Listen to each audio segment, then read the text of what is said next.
The first presidential debate, it's in the books. And while there was a lot of hype leading up to the event, when it was all over, there was a lot left to be desired. President Biden gave what many are considering a lackluster performance, while Donald Trump spent much of his time slamming the current administration and then spewing falsehoods.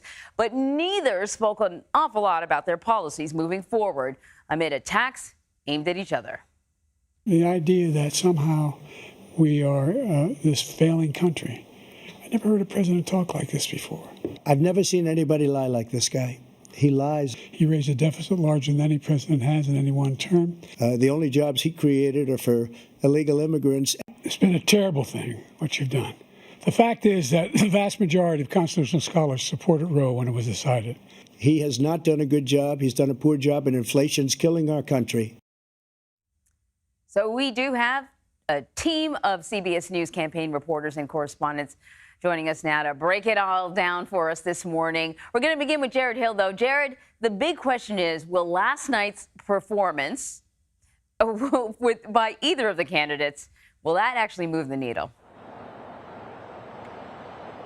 Will it move the needle? Will it move any dollars? And we don't know yet, Anne-Marie, because we've heard from some swing voters that they weren't really impressed either way after we saw former President Trump confident but making a number of false statements, and President Biden's performance raising some concerns within his own party. In a presidential debate rematch 4 years in the making, a stark contrast in style and tone. People are coming in and they're killing our citizens. So what we had to do is try to put things back together again. Out of the gate, President Biden's voice faltered. We brought out The 81-year-old spoke quietly and several times seemed to lose his train of thought. If we finally beat Medicare.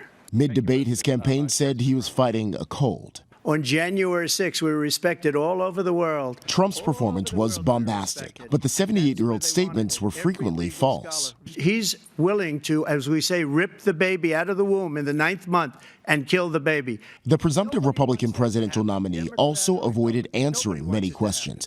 Moderators had to ask 3 times if he'll accept the outcome of the election. If it's a fair and legal and good election, absolutely. The candidates lobbed personal attacks at each other repeatedly. The only person on this stage is a convicted felon is the man I'm looking at right now. He could be a convicted felon as soon as he gets out of office. That's the biggest lie, that he's a 6 handicap of all. I was an 8 handicap. Yeah. As Americans watched across the country, undecided voters we heard from said the debate didn't help them make up their minds. I wish it would have. Unfortunately, no. It didn't really add a lot of new information. The next presidential debate, September 10th. And, you know, the conversation about age for both of these candidates, but in particular, President Biden has really plagued them. According to a recent Gallup poll, about 60% of U.S. adults say that they were worried about the age of President Biden. Only about 16 said the same for former President Trump, even though these two are very, very close in age. Yeah, they certainly are. We're going to talk a little bit more about that. Jarred Hill, thank you so much, Jarred. Well, today, both candidates hit the campaign trail, trying to ride the momentum from their debate performance. Trump heads to Chesapeake, Virginia, while Biden is in the battleground state of North Carolina. But before Biden left Atlanta last night, he made a stop at a local Waffle House where he commented on his performance while also calling out his opponent. Mr. President, how did you perform tonight? I think we did well. Do you have any concerns about your performance? No, it's hard to debate a liar. Well, people across the country and all over the world are reacting to the debate, including at watch parties in battleground states like Nevada and Arizona.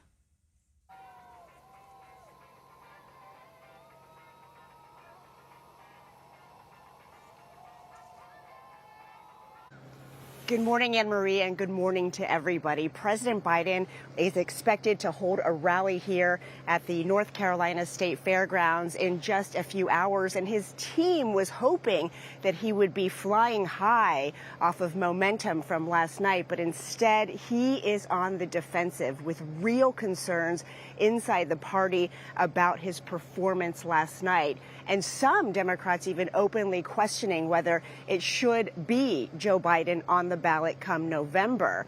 Even the vice president, Kamala Harris, said during an interview that he did get off to a slow start, But she, along with several others in the Biden campaign, say, look, that's not what matters. What matters is the policy. And at the end of the day, Biden is the right man for the job. Of course, Donald Trump and his team taking a very different view and will likely take a huge victory lap because they say it was clear that he won the debate last night, even though he did make several false claims. The issue here, Anne-Marie, is that President Biden did not fact-check those claims, and he was not able to articulate exactly when and why Trump was lying on everything from health care to the economy to the abortion to legal issues. And so now Joe Biden has to answer a lot of questions about what happened last night, about his fitness to serve, and about his performance. His campaign, by the way, I should say, says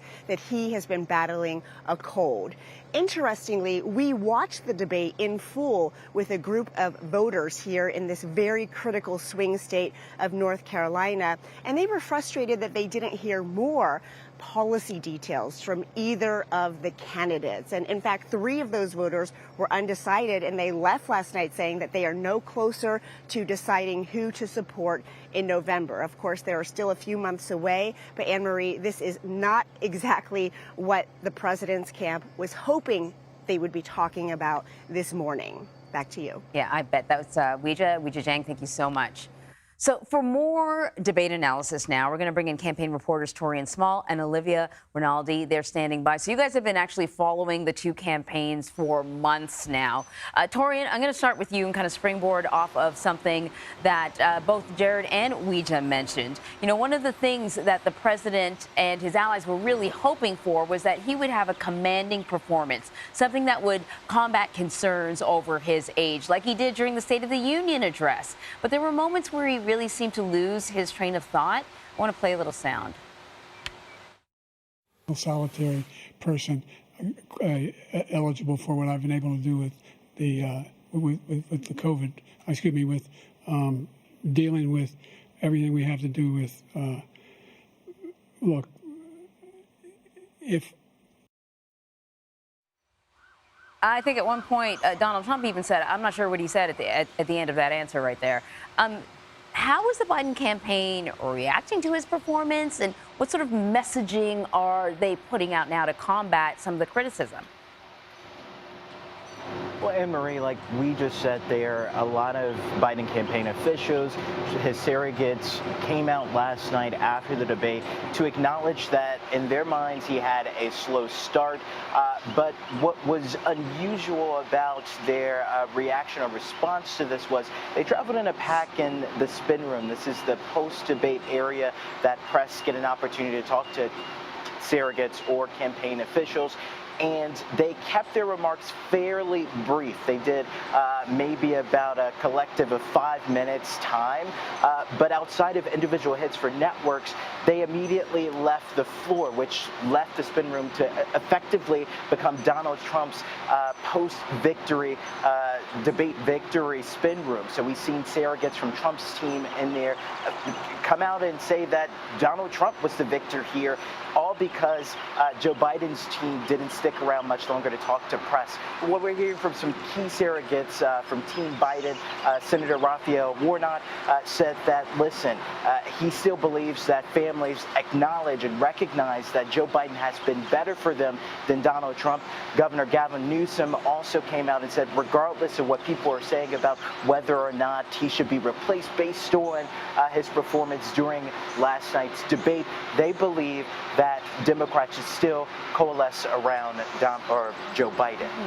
All right. So, Olivia, when it came to Donald Trump, I mean, what you don't really see in a lot of these kind of highlight reels that we do of this debate is often he was answering questions that were not asked. He would sort of answer with whatever topic he chose instead of what was being asked of him. And then on top of that, he was factually incorrect a lot. We just commented on that. Here's one example on the topic of abortion. They're radical because they will take the life of a child in the 8th month, the 9th month, and even after birth. So that's incorrect. Killing a child after birth is infanticide. It's criminalized in every state. There's no state that has passed a law that allows killing a baby after birth. Abortions during late-term pregnancy are exceedingly rare. Is his campaign acknowledging any of this? Are they speaking about the inaccuracies? No, Anne-Marie, they're not speaking about those inaccuracies at all. They're not addressing them this morning, or I doubt that they'll address them later today. But, you know, Trump had declared victory in last night's debate before the debate had even wrapped up. The campaign had sent out a statement that said Trump won against Biden. But his task last night was not just winning against Biden, but really it was speaking to the American people. Donald Trump didn't need to just speak to his base, you know, talking as if he were at a rally. It's where I'm at today. I'm here in Virginia, where he will be later on today to host his first rally since the debate. But his task was talking to some of those suburban voters and women who perhaps didn't vote for him in 2016, voted for Biden in 2020. Those are the people that he needs to really strengthen with to get to turn out for him. So I did touch base with one of those voters. It's someone in North Carolina. I met her actually at a Trump rally in Wilmington. She voted for Biden in 2020, but her husband voted for Trump, and she said, I don't want to vote for Biden again because my pocketbook just can't handle it. But on the side of Trump, she doesn't really like his rhetoric, and she really didn't like all of his legal issues. So for her, I texted her last night. I said, what are you thinking? And she said, I can't stand either of these candidates. I wish both of them would step down. She felt like it wasn't a substantive policy debate. She felt like she wasn't getting anything out of it. So really fascinating there that she said, you know, both of these men still don't have her vote, even though she heard from both of them extensively last night. And I suspect that some other voters may have felt that way, too, about some of the topics that both of them had talked about, not really answering those questions, but really rather talking to each other and debating each other about their past and not providing a look forward to the future for some people. Yeah, Olivia, Taurean, Olivia, yeah, I'm going to go out on a journalistic limb and agree with you that there's probably a lot of people on both sides that feel the way that that voter you spoke to feels. Thank you so much, guys.